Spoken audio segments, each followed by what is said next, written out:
Dans l'actualité du côté de Terrebonne, les données du prochain budget ont été rendues publiques.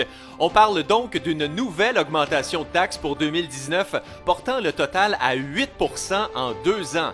Rappelons qu'en 2018, Terrebonne a été la ville qui a subi la plus grande hausse de taxes du Grand Montréal. Et ce qui est remarquable, c'est que les services ont diminué sous le règne du maire Marc-André Plante.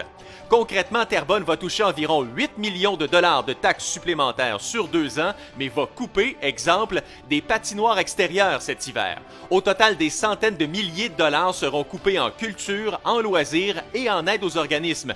Mais on va augmenter plusieurs tarifs, dont 25 % dans les camps de jour.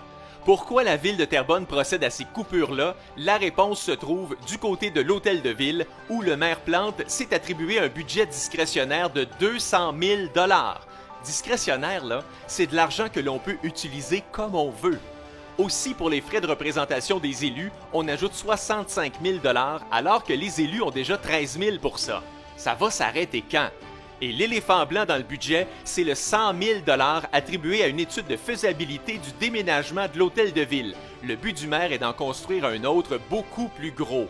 Et 100 000 $, là, c'est juste pour l'étude. Au final, tout ça coûtera des millions à la ville. Du côté de l'opposition officielle, on s'oppose au budget car on ne pense pas qu'il s'agisse d'une saine gestion des fonds publics et qu'on devrait préserver les services offerts aux citoyens.